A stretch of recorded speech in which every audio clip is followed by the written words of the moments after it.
Good afternoon. The Committee on Water and Land is going into its hearing notice today, Wednesday. It's not Friday yet. Welcome, everyone. Just some housekeeping to do before we start our hearing. We welcome everyone here, whether you're on Zoom or in person. We appreciate that. Just to let you know that for all of the testifiers, those on Zoom, we ask that you stand on your written testimony. If it's different from one that's been submitted, we will be hearing an opening statement from the nominee first and then from the testifiers. Then the committee members will be coming in and out. We have other hearings as well. However, for today, we will be holding a decision making as well. So, okay, we will hear from our first, thank you, GM 541, and this is submitting for consideration and confirmation to the Mauna Kea Stewardship and Oversight Authority, GM John Komeji, for a term to expire June 30th, 2025. Aloha. Oh. Thank you for being here as well. You will see our members here will be in and out, so okay. We will have them come in at the time that's appropriate. And thank you for also being here previously for the other nominees as well. And so having said that, understanding that the authority is just started to get the work done. So if you can share with the members and the committee, you know, where you are at this point in time. Sure. Thank you, Chair. Thank you, Senator Favela. Basically, what we've been trying to do as a authority is try to set up the new agency. It hasn't been done in quite some time. As you know, because we keep repeating, we don't have any employees at this time. So what we're trying to do is we have a working board, and the board members are actively trying to establish governance policies regarding how we would transfer over some of the employees, and just basically setting up structure. So most of our discussion and time, we've had maybe 4 or 5 board meetings already. We've created several pigs, one to do create a budget, which we submitted to Ways and Means, and I think has come through Ways and Means. We've also set up another committee that set up a structure in terms of rules and regulations about how we internally operate. So that's primarily where we are at this point. We are trying to hire an executive assistant right now. We have a committee of 3 members interviewing people as we speak. We are also trying to figure out how we can work with the DLNR folks to expedite hiring some consultants to help us expedite some of our processes. Okay, with that said, and thank you for completing and sending to the committee, and the members do have a copy of the questionnaire that was distributed to you as well. So with that said, going into this new year, what do you expect the goal will be to where you want to get to? I think our focus is going to remain on how we establish the structure of the authority. It's a huge task, right? Mm-hmm. And we have to, some of the things we have to figure out and get some legal opinions on is, do we have to create our own administrative rules? Can we bring over the administrative rules? The transfer of there are 50 some odd employees currently working for the University of Hawaii that help manage Mauna at this point. How do we transfer them over? At what time is it appropriate to transfer them over? So there's a lot of nitty-gritty type of things that have to be accomplished. So that's what we're trying to establish. We put into the budget a request to hire 4 more employees to help us do that, because it's proved to be somewhat of a challenge to do some of these things because of the Sunshine Law, because we can only have 2 members assisting on some of the things. Otherwise, we're in violation of Sunshine Law. So, but if we had an executive director and other key staff people, they would be the ones hiring. They would be the ones helping us establish some of these things. Okay, so having said that, the authority members that have already come to the advice and consent stage before the final vote, some of them, I think half of them, their term expires in 2024. And with that said, that means that the actions that you do probably is going to continue on with new members, I guess, with the new governor appointing many new people coming into the authority. So I think that also will be challenging for you, and I'm sure that's why I think you need the staffing accordingly. Now, with I guess the executive director, that would be kind of permanent then? Yes. Because then, that would be a permanent state position, because the people, of the 50 some odd people that work for UH, most of them are RCUH employees at this point. There are only 6 regular state employees that help manage the Mauna at this point. The vast majority of them are RCUH employees. Really? I didn't. Like that's 50, interesting. 50 some so odd. Those, so you're saying that out of the RCUH staffing right now, some of them already work at the at the Mauna? Yeah. So the Center for Mauna Kea Stewardship has 6 regular state employees and about 50 some odd RCUH employees. So it's the people that clear the road are RCUH employees. The people that help at Halepohaku are RCUH employees. Oh, because they're under the university system. Right. I see. So we're trying to work through the idea of what is the most efficient way to bring those people over. And that would be those already there. How many employees did you say? 50 some odd. 50 that's currently under the university system. Correct. Under the RCUH system, yeah. That's with the Mauna. Yes. I see. Yeah. So you have administrative people, but you have people that work at the visitor center. You have people that work helping with the lodging and with the cafeteria. And that's what you're expecting to get clear, I guess, with working just to with clarify, clarification it's with the AG and I guess the university and DLNR as well. And I know that there's been a lot of focus on RCUH here at the Senate. My understanding, yes. So we're trying to clarify some of the concerns there too. Oh, okay. But the idea in the next year is very unlikely that we'll be able to have everything in place to transfer the people over. But we're trying to work the rest of this year, you mean? Yeah, but we're trying to work as quickly as we can. Okay. Yeah. Any questions, Senator Fabiano? Just tell me about your connection to Mauna Kea. I know that I've thought long and hard about this question. I thought whether I would tell you that my grandmother lived in Paipaiko and actually had 2 daughters born on the Big Island.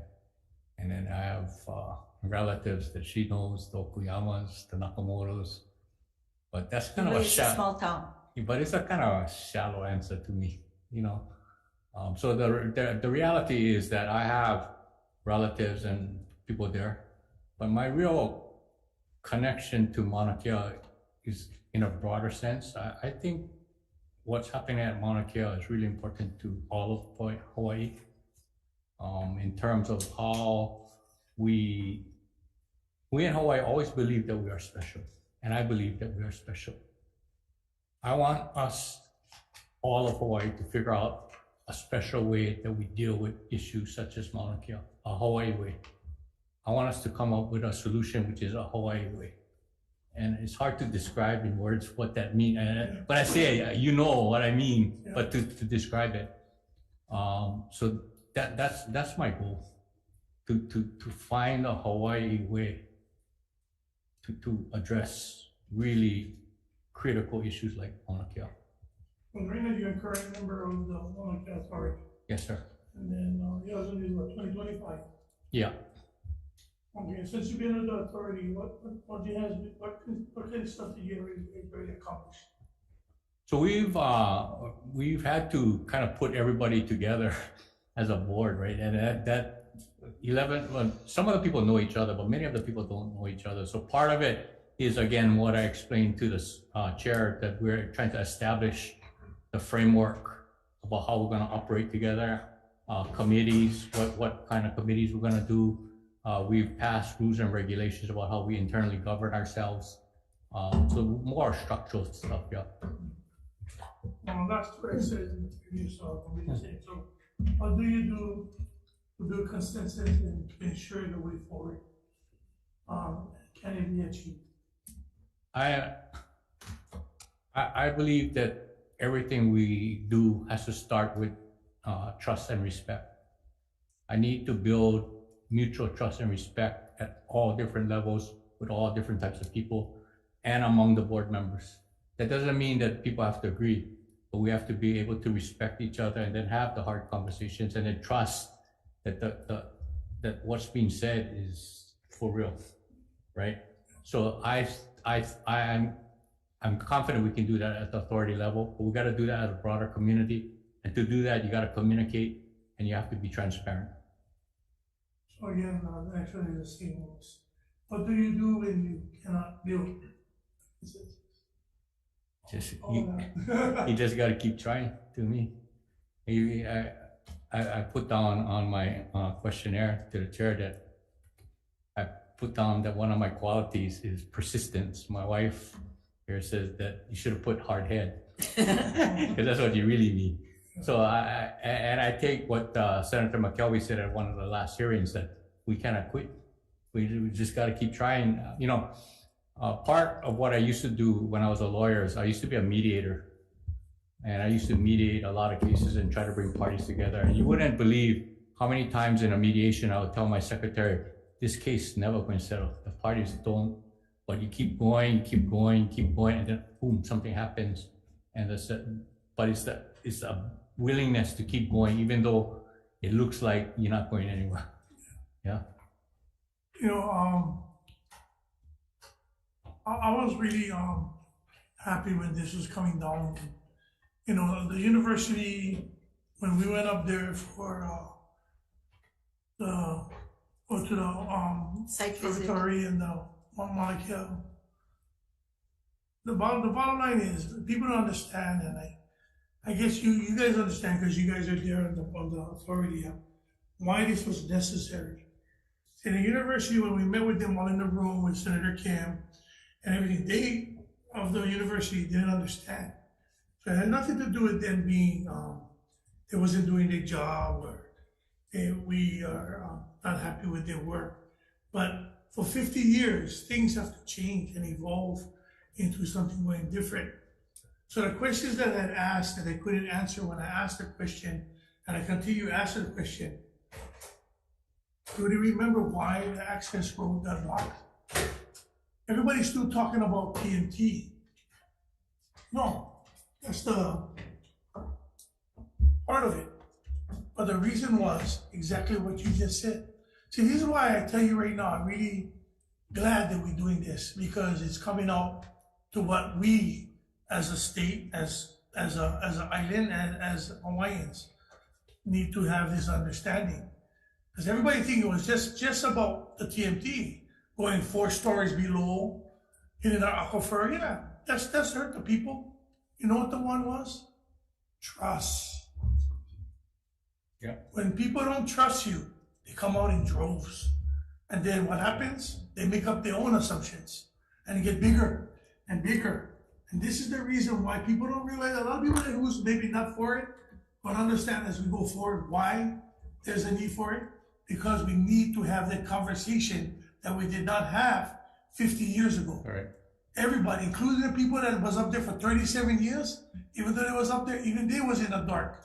Why nobody was giving out the information to the people who live on that island? Yeah. And that's what it was, trust, no trust. Yeah. And I'm glad that, you guys are trying to work and build that trust back for our people, and I thank you guys for that. Thank you. Appreciate it, Chair. Thank you, Senator. Have you met with the existing Office of Mauna Kea Management Group? Oh, yes. I meet with Greg Chan every week. We have a standing meeting. Great. We've actually had a meeting, and this is one of the ideas to Senator Favela's point, we actually had a meeting with two of our other members with Illinois and Lanakila, and we actually met with Greg Chan and his staff to talk through what they're doing and again, clear up some of the misunderstandings on both sides about what exactly is we're doing. So we meet with them regularly. We must have met 5 times going over their budget, that kind of stuff. So we have a good line of communication with them. That's good to know because you probably get a lot of the insights to how you're going to proceed with Yes. with having the new staffing on board and finding a place as well. Congratulations. Thank I you. think that's a good step, at least work with the organization as well. Any further discussions on this? We do have some support. I'd like Okay, to, thank you. You have some support communications that the committee has received as well. Aside, before I go on to those that already have submitted, DLNR.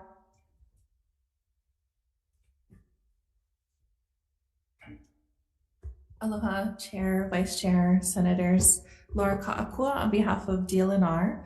The department stands in support of Mr. Komeji and appreciates all of the significant time. He serves in a leadership position on the new authority and has really been just trying to bring everyone together.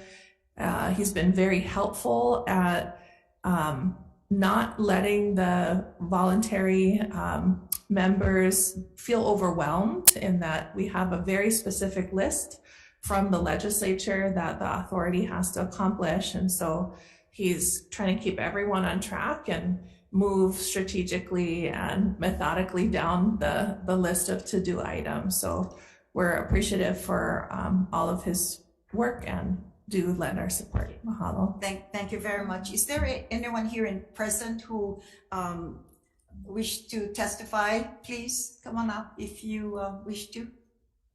State your name for the record. Thanks. Hello, Chair, Vice Thanks Chair, for bearing with us today. members of the committee. I'm Don Karisu on behalf of Dr. Mark Mugeishi, President and CEO of HMSA.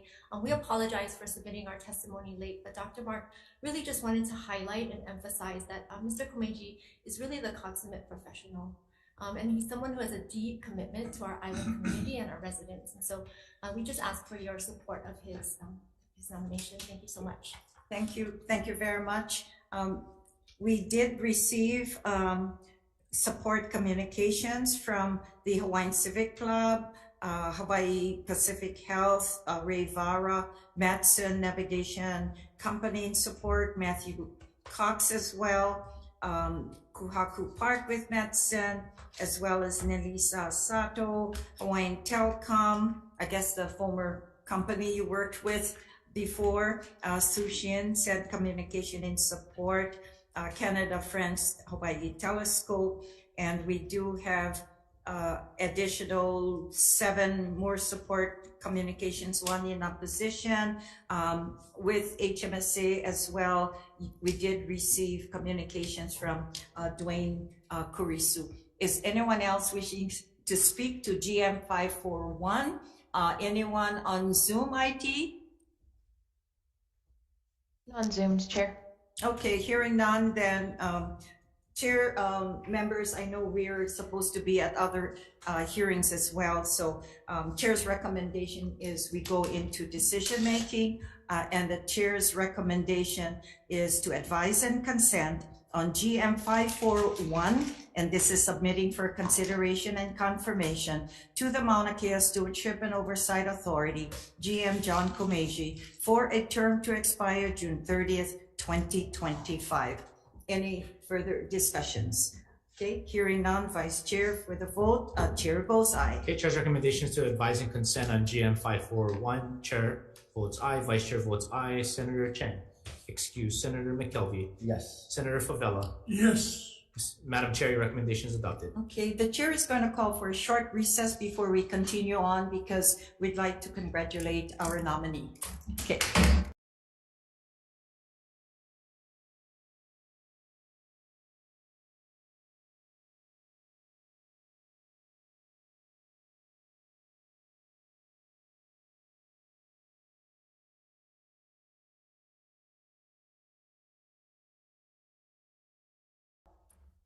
Good afternoon. The Committee on Water and Land is going into its agenda item of 105 into decision-making only with regards to Senate Resolution 157. And this has to do with requesting that the Department of Land and Natural Resources adopt administrative rules regulating vessel speed near humpback whales. And members, this is decision-making only. And this is the report title, of course, remains the same, the whales, boats, vessel speed restrictions. And the recommendation is to pass with the amendments. We're going to adopt the Matson and the Hawaii Harbor Users Group's recommendation amendments. And that's on page 1, lines 31 to 32 to read. Prohibit any person from operating a vessel other than an inter-island vessel or intra-island vessel as defined in section 19-41-2 of the HRS within the waters of the state at a speed exceeding, as well as page 2, line 7 to 8 to read, require any person operating a vessel other than an inter-island vessel or intra-island vessel as defined in section 19-41-2 of the HRS within the waters of the state too.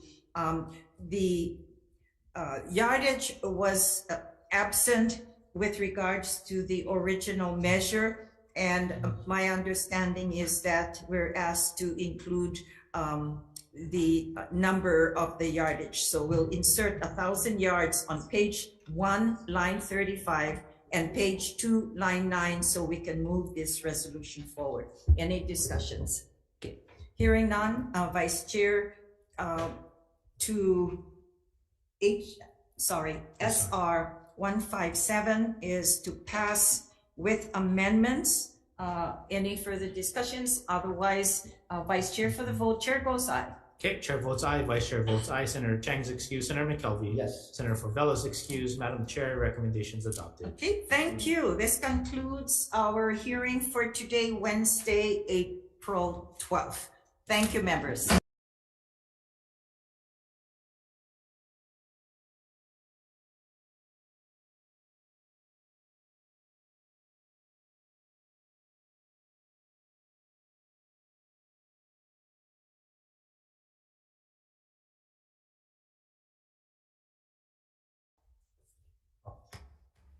Good afternoon. The Committees on Water and Land and the Committee on Agriculture and Environment is going into its notice of hearing today, Wednesday, April 12th at 2 p.m. We're in room 229. Just some housekeeping measures for those of you who are on Zoom as well. We ask that you stand on your written testimony if it's different from other than your testifying as well. We will limit the testifying to a minute, and this also refers to those here as well, unless there are questions posed by the committee, and it's 1 minute per testifier. Members, we'll be going into the first joint measure, HCR 50, requesting the Department of Land and Natural Resources to provide updated statistics and facts related to the decline of Palila on Mauna Kea and investigate the factors causing the decline of the Palila population. I see DLNR here. However, yes, please. Good afternoon, Chair. You need to at least, unless you're share with us. Okay. Your name, please. Good afternoon. Good afternoon. Chair, Vice Chair, members, my name is Lindsay Neatman, representing DLNR. The department stands on its written testimony, and I am available for any questions. Thank you so much for making the time. Okay. We do have several support communications. Is there anyone here wishes to speak to HCR 50? Come forward. Anyone on Zoom? No one on Zoom, Chair. Okay. Members, any questions the department. Yeah, I do, Chair. Yes. Senator Richards. Yeah, thank you, Chair.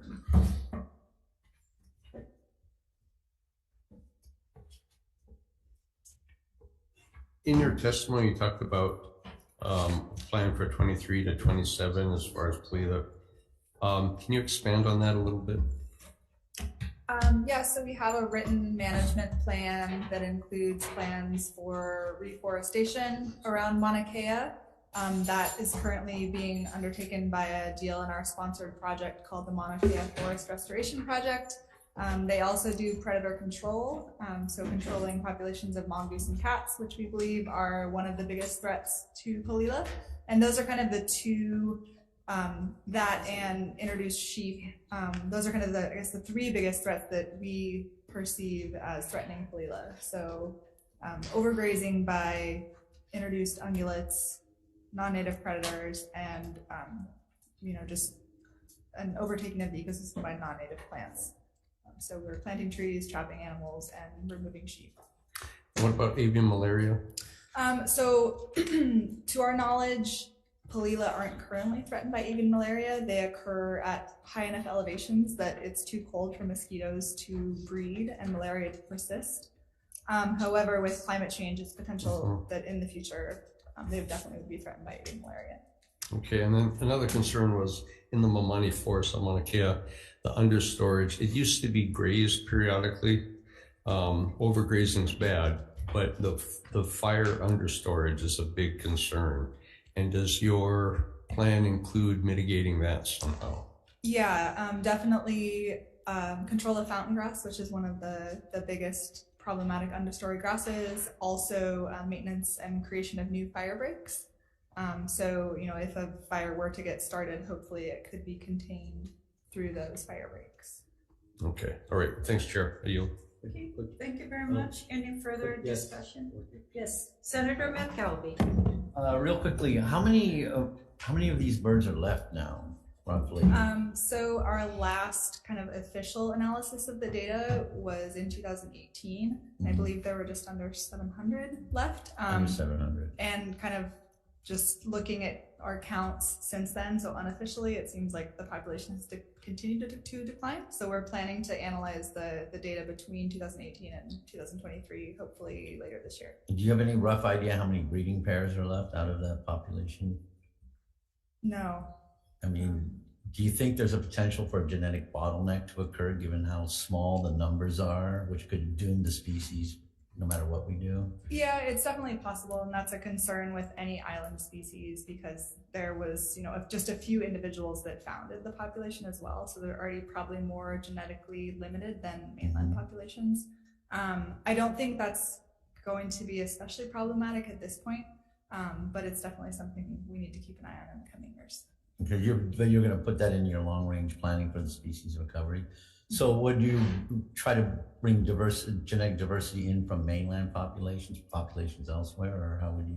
No, because the Palila is endemic. There aren't any other populations that could breed with them and introduce. So if a bottleneck occurs, it's kind of game over then. Yeah. Okay. All right. Thank you, Chair. Appreciate it. Okay, thank you. Any further discussions on HCR 50, Senator? Yes, Senator. Yeah, it says in your testimony, it was 2021, you're an estimate of 678. Oh, okay. Yeah. I was wrong. Yeah. Thank you. Yeah. Since that's the lowest estimate since annual surveys began in 1998.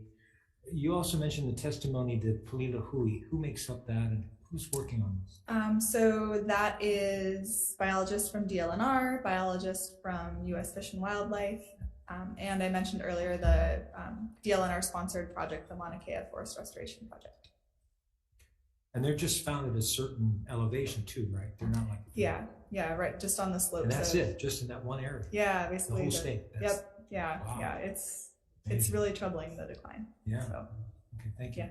So the Palila is only found on the Big Island on Mauna Kea. Yeah, in a very small area. But let me share though that that region is well taken care of. It's fenced, and they got the entire area within the fenced area. But it's kind of sad we're in that situation with the decline. Yeah. Okay, any further discussions? Hearing none. Chair Okay. Gabbard, you're next. Next is HCR 80, designating Hawaii's coral reefs as critical natural infrastructure and strongly supporting nature-based solutions such as coral reef restoration for risk reduction. And Eleanor. Aloha chairs, vice chairs, members of the committee, Brian Nielsen testifying on behalf of DLNR. We stand on our written testimony in strong support. Just also want to express our appreciation for you moving this resolution along, and it will have major implications on Hawaii's coral reefs, especially in responding to natural disasters. So mahalo, available for any questions. Okay, and Ted, did you want to? I did. Okay. Thank you, Chair Gabbard, Chair Noe, Vice Chair Richards, Vice Chair Elefante. Ted Bowen on behalf of the Hawaii Reef and Ocean Coalition in strong support of this resolution. We have written testimony, we can stand on that. I would just like to add that this is critical, I think, for obtaining funding from the federal government. If we pass a resolution that shows state support, and I think that's one of the factors that FEMA considers when they are deciding who gets money. And so it would help us to get money, I think, at some points in the future when we have a disaster.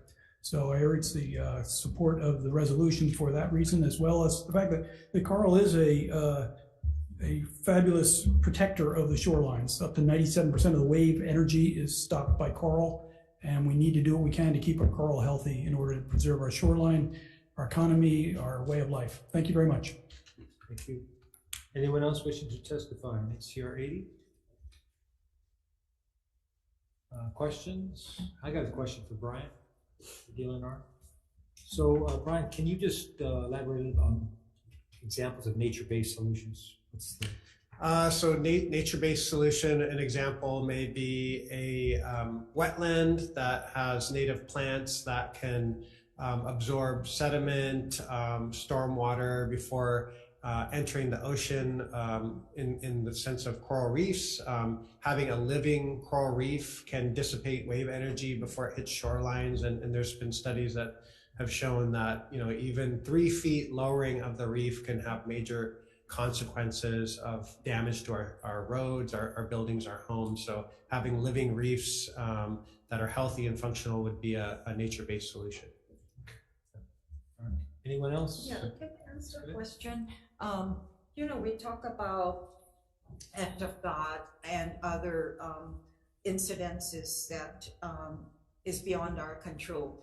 However, how has the testing of water situation with regards to fallout of sewage plants, whether it's in Hilo Bay or Kona or here on Oahu? Yeah, most of the water quality testing falls under Department of Health, but certainly there's plenty of studies linking sewage in relation to coral reef health. In fact, studies are showing that one of the best things we can do with coral bleaching events and helping corals recover from warm ocean temperatures is to try to get our sewage treatment in check, and having water quality will be one of the biggest factors that we can actually control locally to help our reefs. But do we know the impacts existing as of like today within the bays of the areas affected in our islands? I think there's pretty good data. I'm trying to think. I just saw a data set last week from one of the NGOs that does water quality testing that shows brown water levels and fecal levels in various parts of Hawaii. So there's definitely a lot of work that needs to be done with sewage treatment and water quality.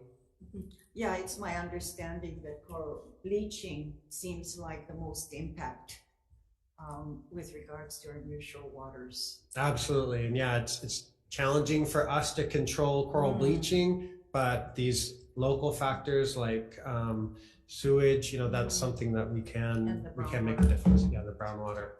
Thank you. Okay, anyone else? Quick question, Chair. Yes. While this reso focuses on trying to get federal resources for coral reef preservation, do you think there's a role for using federal funds for coral reef restoration, like some of the programs like my friends from Kuleana Coral or the Maui Ocean Center have been doing? Absolutely, yeah. So, we're hoping a resolution like this could open up some other funding sources from federal agencies like FEMA, but there was also the Restoring Resilient Reef Act that was just passed by Congress in December, and that created some block grants for the state to fund coral reef restoration, and folks like Kuleana Corals and some of these other groups that are already doing restoration. It could continue to fund that type of work, because we need to really scale up if we're going to make an impact. And so I think the federal government's trying to step up their support for reef restoration. Thank you for noting that congressional act. I wasn't aware of it, but that's good to know there's potential block grant funding. Thanks, Chair. Chair, comment? Yeah, the act that you just mentioned, this is something that Florida was working on for quite some time. And then back in my council days, working with council members from Florida, that were introducing that, and that's forthcoming. So this is not unique to us, and we can collaborate with other states and kind of come together to create plans. One of their recommendations was to do exactly what you had said, Senator Noy. Start the monitoring, not just in the areas where we assume there's a problem like Ali'i Drive, but also in areas like Upolu Point where we know that we should have minimal impact, but see what the impacts are actually out there. So form programs at that, and that was their suggestion. I appreciate you bringing up that act. Thank you. Chair. Anyone else? Thank you. That's right. We're ready. Yes, we're ready. Decision making. Okay. Yep. We'll go into decision making then for the joint hearing for today's agenda. Members will proceed with HCR 50, and this is with regards to the decline of the Palila population. Chair's recommendation is to pass this measure as is. Any discussions? Hearing none for the Committee on Water and Land. Vice Chair for the vote. Chair votes aye. Okay, Chair's recommendation is to pass as is HCR 50. Chair votes aye. Vice Chair votes aye. Senator Chang. Aye. Senator McKelvey. Yes. Senator Favela is excused. Madam Chair, your recommendation is adopted. Thank you. Same recommendation for AEN. Chair votes aye. Any discussion? Thank you, Chair. Chair votes aye. Vice Chair votes aye. Senator Coit is excused. Senator Rhodes. Aye. Senator Awal. Aye. Chair, you have 4 in favor. The motion is adopted. Thank you, members. And then moving on to HCR 80, designate coral reefs as critical natural infrastructure. Chair's recommendation will be to pass as is. Any discussion? Chair votes aye. Thank you, Chair. Chair votes aye. Vice Chair votes aye. Senator Coit is excused. Senator Rhodes. Aye. Senator Awal. Aye. Chair, you have 4 in favor. Motion is adopted. Thank you. Okay, thank you. The Committee on Water and Land on HCR 80, same recommendation to pass this measure as is. Any discussion? Hearing none, Vice Chair for the vote on the Committee on Water and Land. Chair votes aye. Okay, of the 4 members present from Water and Land, any no votes or votes with reservations? Hearing none, Madam Chair, your recommendation is adopted. Thank you. This concludes the joint hearing on AEN and Water and Land.